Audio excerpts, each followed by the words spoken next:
welcome to our lesson today. This is a live project of designing a water tank, and this is what we are required to do. We are required to calculate the pressure in kilonewton per meter square of 10,000 liters lotto tank. It exerts at the base of the deck when filled with water.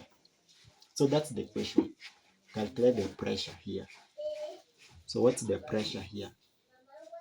So after you now get your pressure, you proceed. Now that one will be done in a software called ProtaStructure. Now you can proceed to design, and after designing, after modeling and designing, you can be able to give now the specification that will be able to carry this tank sufficiently without failure. Besides giving the specification for the steel, you also give specification for reinforced concrete that will be constructed so it can be able to carry the weight of this elevated water tank.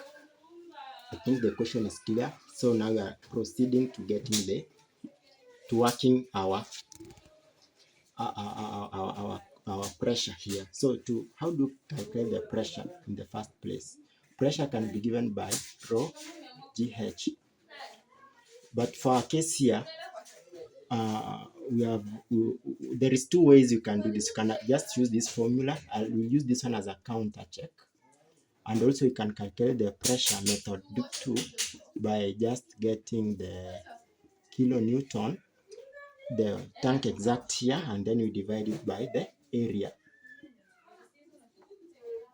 Which is meter squared.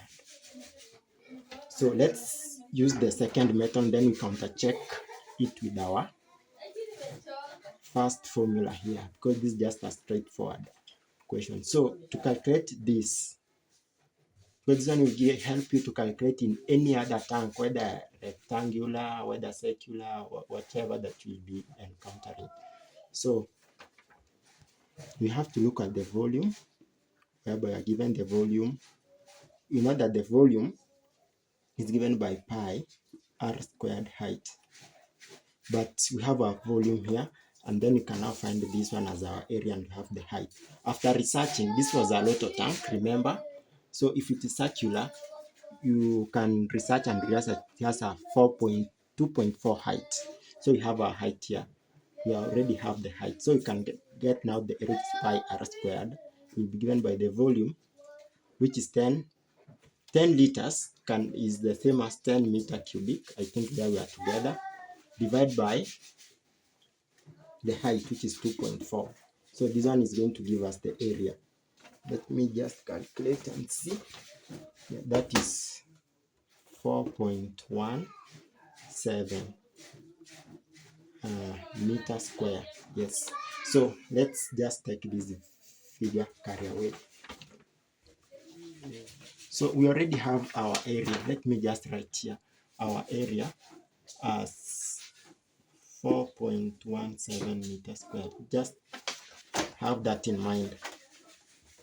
So you know that to calculate the kilonewton, you know that mass is given by volume, you multiply by the density. And our volume here, it is 10 meter cubic. We multiply by the density, which is 1,000, density of water, kilogram per meter cubic. So this cubic and this cubic will go, and then we'll be left with 10,000.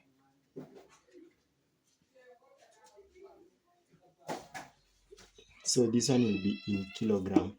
So after getting the mass, we convert the mass into Newton, whereby Newton will be say that it is the kilogram, you just multiply by 10.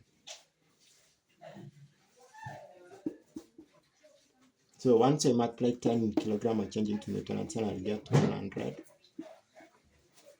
Newton. But now we are working in kilonewton. So to get kilonewton, it means that you divide this Newton by 1,000. So if I divide this 100,000 over 1,000, so that's 100,000. So I simply select, but for the purpose of understanding, divide by 1000. I'll just get 100 kilonewton. So we have our kilonewton and we have our area there. So what you are asked to calculate now, the pressure, just to for clarity, this one means that is the point load, which is 1000 kilonewton. But now they want the pressure exerted, uniform UDL, called uniform distributed load. This is like a point load. So to get a UDL,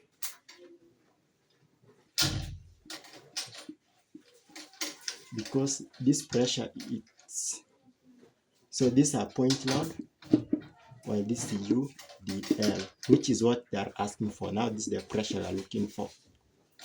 So this one. So once you have your UDL, you divide it by the surface area, so that now you use it. So this one will be like the kilonewton that you have, that's 100,000. This one divided by the area that we got, the area, the surface area, the dark, which is 1.7 meter square. This is kilonewton, remember. So this one is giving us just a minute. 100 divided by 4.17, which is 23.98 kilonewton per meter square. So this our first method has given us this figure here. So now once you get the pressure here with the second method, so the first method was the alternative using rho GH, whereby the pressure, if this is your water tank, you understand, pressure increase with depth. So the pressure at the bottom of this tank will always be given by rho GH. So taking that into consideration, rho here means the density, which is 1000